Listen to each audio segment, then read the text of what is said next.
had my lesson, you have your karate. It's not karate, Shawn. It's wushu. Wushu sounds more authentic. Sounds delicious is what it sounds. Welcome to MsMojo, and today we're counting down our picks for the top 10 funniest psych moments.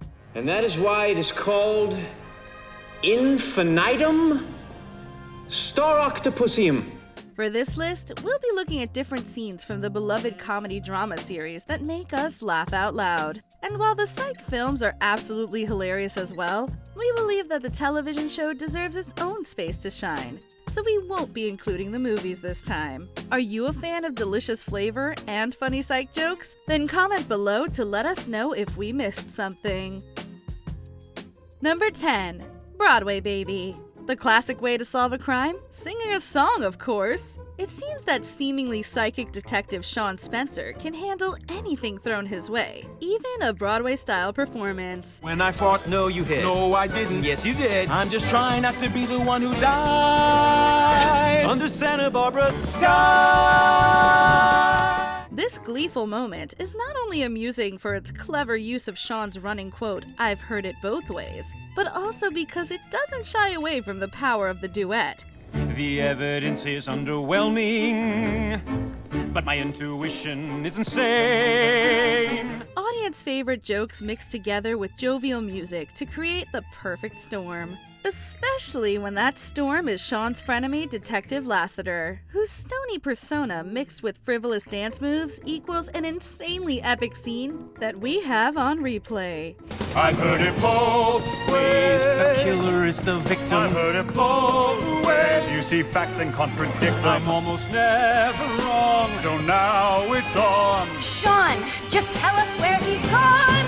Number 9. The Canadian Culprit. Get your ski shoes out because we're headed to Canada. Ski mishaps reign when Shawn and Gus find themselves face to face with elusive art thief Pierre Despereaux and believe they can bring him to justice. I am neither known nor wanted in this country. At best, I'm a person of interest in the places I do my work, such as the curse of my talent. Shawn's quirky brashness is portrayed strongly in this moment, and we love to see it. He will stop at nothing to reach his goals, and this scene emphasizes that to the extreme. We make sure it's Despereaux, and I have an ingenious plan to smoke him out. Sounds good. Yeah!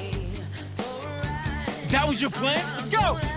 That being said, it's insanely humorous watching our playful heroes in a frenzy while struggling to keep it together. The duo's inability to control their skis makes for a spirited moment of physical comedy that left us in stitches.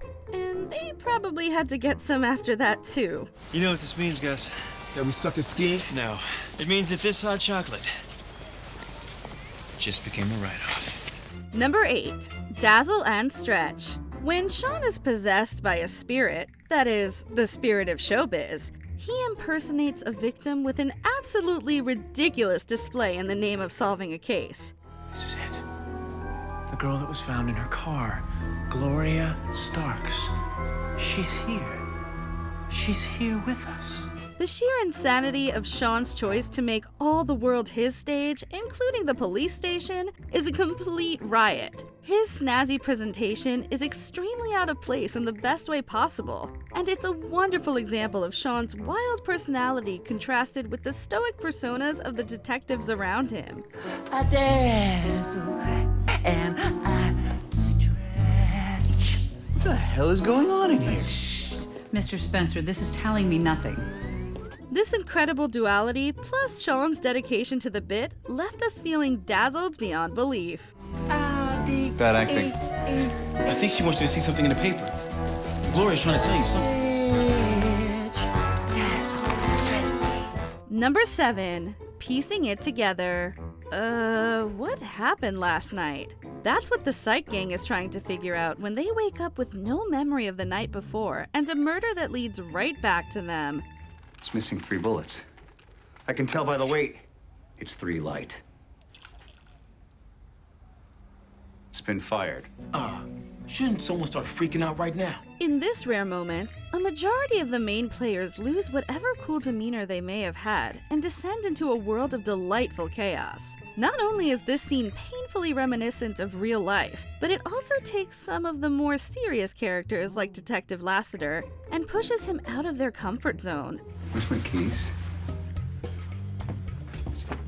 I see my car out there. My Ford Fusion is missing. Now can we all start freaking out? This masterful parody episode takes a relatable premise and kicks it up a notch, fabricating a scene filled with slapstick comedy and absurd circumstances that we, unlike Shawn and Gus, will totally remember. Our victim had no trace of the drug at all. He was clean. Why would someone spike our drink but not his? Well, clearly someone was trying to take advantage of us sexually. Or at least me. Number 6. Disco makes a comeback. Can you dig it?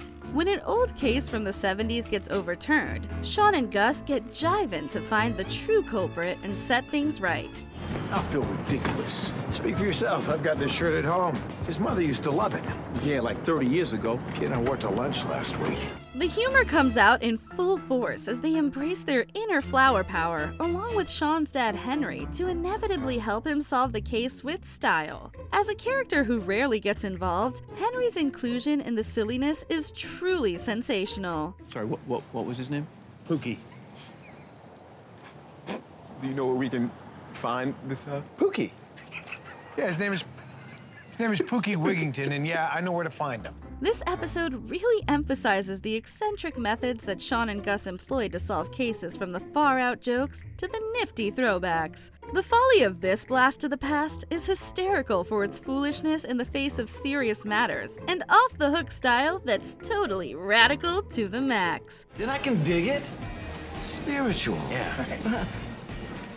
Third eye. That's where it is. Hey, you guys are deep.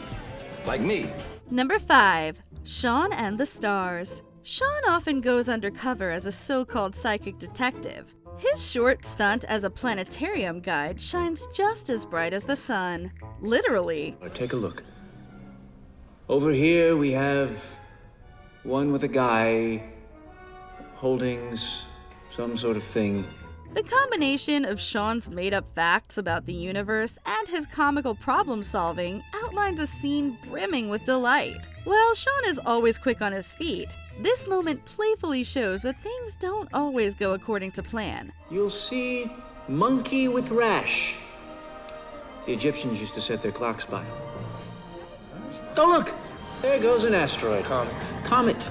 The commitment to staying undercover through improvised theatrics had us bursting with laughter, unlike those poor Space Center guests. Plus, the birth of Gus's iconic pickup line about Pluto feels like the comedic cherry on top. You heard about Pluto? It's messed up, right? Number 4. Gus Gets groovy. The spirit of a cappella reigns supreme when Gus must team up with his college singing group to find out who murdered one of the former members. Coming for to carry me home. If you get there before I do, coming for to carry me home. Because Shawn has somewhat of an odd career path, he isn't easily shocked. So getting to see his amazement at Gus's secret past is incredibly fun, and it's an extremely refreshing shift for the duo. You know, it's one of my lifelong dreams to be part of a 4-piece singing group. 5-piece is my backup. Now I find out not only were you in one, you let it all slip away. I must know why I must. While Shawn is typically the one with surprising antics, Gus finally gets back at him in this thrilling episode. The chaos leads to a side-splitting encounter that puts Shawn's vocal qualities to the test in a remarkable way. Goodbye to yesterday. Ooh. This plus Shawn's later brilliant idea for the group name Quarter Black makes him a cappella worthy in our book. Quarter black. That doesn't make any sense, Shawn. It makes perfect sense, Gus. It's just math. There's one of me, there's 3 of you. Number 3. The Karate Kid, or Man. While Shawn Spencer is gifted in some ways, his fighting skills definitely need a bit of brushing up. When he must go head-to-head against a pro martial artist, Shawn uses his extensive combat background in a farce to beat him. And by extensive, we mean one lesson. I execute this properly? No can defend.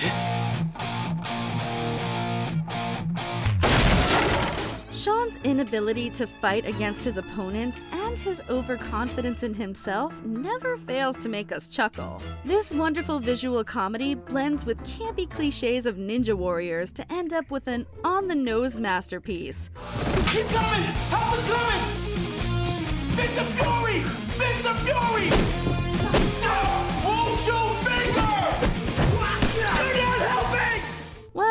may believe he's a martial arts master, the fence that he failed to jump might just prove otherwise. Practice makes perfect, and maybe a few more lessons. Trust me, I can scale that in a single leap. What? Shawn! Number 2. Scene of the crime. Pro tip, don't tamper with a crime scene. This is solid advice that Gus unfortunately didn't follow when he came upon his deceased boss in his office.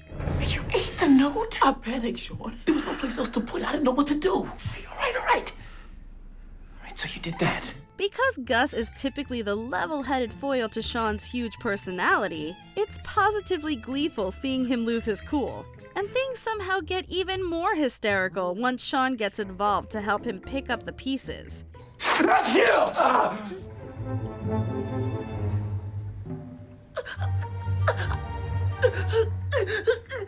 It's hard not to laugh when a helping hand only makes everything so much worse. The situation the pair find themselves in is absolutely priceless, as almost everything that could go wrong manages to happen. Believe us, this episode is truly to die for. Dorian Creech is dead? Oh no! Oh no! Oh no! Before we unveil our top pick, here are a few honorable mentions. Screaming spirits. Shawn and Gus can't handle their spirits.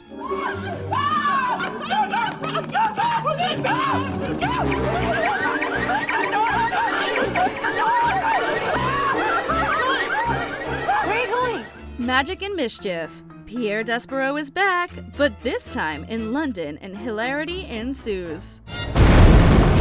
You didn't do that alone? You don't actually think that I managed to do all of that by myself, do you?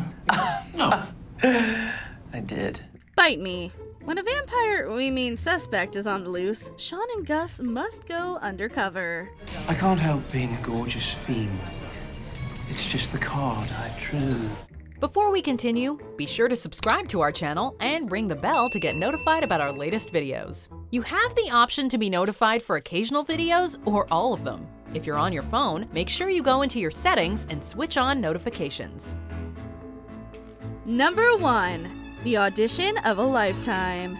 Shawn Spencer and Gus TT Showbiz are the hottest new faces on TV. In this spectacular scene, Shawn and Gus go undercover on a reality show, American Duos, in an attempt to uncover a plot against Judge Nigel St. Nigel. Tim Curry guest stars as this crude judge who expertly wields witty remarks like humorous daggers that cut right through our funny bone. What about Detective Lassiter? Absolutely not. His hair looks like it's been poured out of a cake mold. But Shawn and Gus's undercover audition is the real star here. Their rendition of Take On Me by a-ha is wonderfully horrible, and the blank reactions from the judges are killer. Warm up. I keep tonight. You're warm. You're red hot. Their determination, despite being awful, displays the playful nature of the show that keeps us coming back. I'll become a feel of okay. Take on me. Nigel may have been a harsh judge, but they're definitely the winners in our hearts. Do you agree with our picks? Check out this other recent clip from MsMojo. And be sure to subscribe and ring the bell to be notified about our latest videos.